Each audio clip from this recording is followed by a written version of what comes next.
నిర్దాక్షిణ్యంగా గత చరిత్రలో ఎప్పుడూ లేని విధంగా, గత చరిత్రలో మేము ఎప్పుడు చూడని విధంగా ప్రజాస్వామ్యంలో ఎవరికైనా వారి నిరసన తెలిపే హక్కు ఉంటుంది. ఈరోజు మా మహిళా సోదరిమణులు ఆడబిడ్డలు, అభం శుభం ఎరగని ఆడబిడ్డలు, ప్రజాసేవ తప్ప, ప్రజలకు సేవలు చేసుడు తప్ప వాళ్ళకి ఏమీ తెలియదు. వాళ్ళకు రాజకీయం అంటే కూడా తెలియదు. ఏ గ్రామాలలో ఏ చిన్న ప్రాబ్లం వచ్చినా ఆశా వర్కర్లు చూసుకుంటారు. వాళ్ళకు ప్రభుత్వం ఏ కార్యక్రమం ఆశా వర్కర్లు చూసుకుంటారు.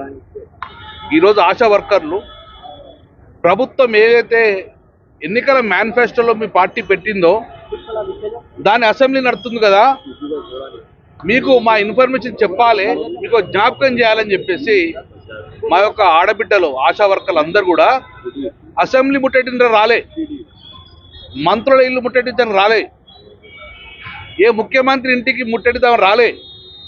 వాళ్ళ అధికారి director of health Ravindra Nayak గారిని కలవాలి, కలిసి మా రిప్రజెంటేషన్ ఇవ్వాలి.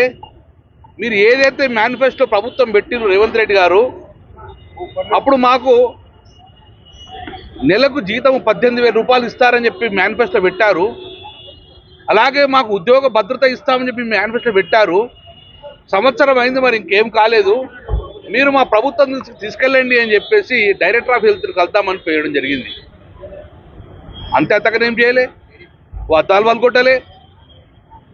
కానీ ఈరోజు వాళ్ళను నిర్దాక్షిణ్యంగా పోలీసులు తీసి, ఒక ఆడబిడ్డ రాష్ట్ర అధ్యక్షురాలు సంతోషిని ఆమె నిర్దాక్షిణ్యంగా తీసి 4 పోలీసులు తీసి బయట పారేసి చచ్చిపోయిందని పారేసిన తర్వాత కనీసం దెబ్బ జరిగితే హాస్పిటల్ తీసుకోపోకుండా అంబులెన్స్ వేసుకొని 1 గంటన్నర వైపు తింపిరు చచ్చిపోయింది కావచ్చు అని. దాంతోపాటు రహీంబీ అనే ఒక ఆశా వర్కరు ఆమె నిర్దాక్షిణ్యం కొడితే 2 గంటల వరకు కూడా ఆమెకు సృహ లేకుండా నోట్ల నురుగులు కప్పితే మా ఇమ్మీడియట్గా మా కేటీ రామారావు గారు హుటాహుటిన ఒక బృందాన్ని మేము రావడం వలన మా మహమ్మద్ అలీ సాబ్, ఎక్స్ హోమ్ మినిస్టర్ సాబ్, మా సత్యవతి రాజురొక్క, మా యొక్క రూప్ సింగ్ గారు, మేమందరం కలిసి ఈరోజు రావడం జరిగింది. చాలా బాధాకరం. వచ్చినవడంగా యథా రాజా తథా ప్రజ, హాస్పిటల్ పట్టించుకున్న ఆతులు లేదు. మీరు రాగానే మళ్ళీ పట్టించుకునే యాక్షన్ చేస్తున్నారు.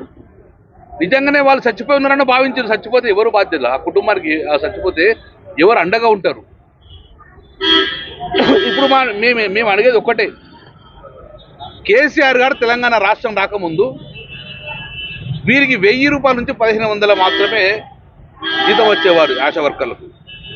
కేసీఆర్ గారు ముఖ్యమంత్రి తర్వాత తెలంగాణ ఆడబిడ్డలే కదా, తెలంగాణ బిడ్డలే కదా, గౌరవించుకుందామని చెప్పి 9,750 రూపాయలు ప్రతి నెల తెలంగాణ కేసీఆర్ గారు ప్రభుత్వం దిగిపోయే వరకు 9,750 రూపాయలు ప్రతి నెలకు జీతం ఇచ్చింది. రేవంత్ రెడ్డి గారు కాంగ్రెస్ మేనిఫెస్టో పెట్టి ఇంతేనా, మీకు 1,800 రూపాయలు ఇస్తాము, 18,000 రూపాయలు ఇస్తాం నెలకు, మీ అందరికి ఉద్యోగ భద్రతలకు ఇస్తాం అని మేనిఫెస్టో పెడితే నమ్మిరు పాపం ఆడబిడ్డలు. నమ్మి వాళ్ళ ఓట్లు మొత్తం కొల్లగొట్టిరు.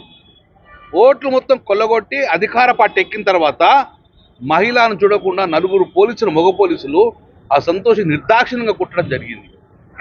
చూసాం ఎక్కడన్నా? ఇలాంటి తెలంగాణలో ఇప్పుడు చూసామా?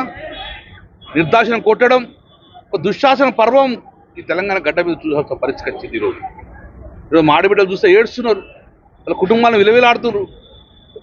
ఒకవైపు సర్పంచులను అట్లే అరెస్ట్ చేస్తుంది, ఒకవైపు ఆశా వర్కర్లు. ఈ తెలంగాణ గడ్డ మీద ఏ వ్యక్తి సంతోషంగా ఉన్నాడు చెప్పండి? ఒక్క వ్యక్తి చెప్పండి, సంతోషంగా ఉన్న వ్యక్తిని ఒక్క పేరు చూడండి. ఎలా వచ్చిర్రు? ఎంతమంది పోలీసులు ఆపగలుగుతారు వీళ్ళందరినీ? కానీ ఆశా వర్కర్కు నిజంగా మీరు హామీ ఇచ్చినట్టు సంవత్సర కాలం మీద జ్ఞాపకం చేస్తున్నాం. 18,000 రూపాయలు నెలకి ఇవ్వమని చెప్పి ప్రధాన డిమాండు. అందులో ఏ పార్టీ కూడా లేదు. కేవలం ఆశా వర్కర్లు మాత్రమే ఉన్నారు. ఇంకా పొలిటికల్ ఎజెండా కూడా లేదు. కేవలం ఆశా వర్కర్లు మాత్రమే ఉన్నారు. ఉద్యోగ భద్రత ఇస్తున్నారు, ఆ ఉద్యోగం కలిపేయండి. ఇప్పుడు అసెంబ్లీ నడుస్తుంది, పెట్టండి, అలా బిల్లు పెట్టండి. మేము సంపూర్ణంగా మద్దతు ఇస్తాం ఆశా వర్కర్ల కోసం. బిల్లు పెట్టకుండా ఎందుకు ఈ నిర్దాక్షిణ్యంగా ఎన్ని రోజులు కొడతారు పోలీసులు? వీళ్ళందరూ ఎన్ని రోజులు ఎంతమంది చంపుతారు మీరు?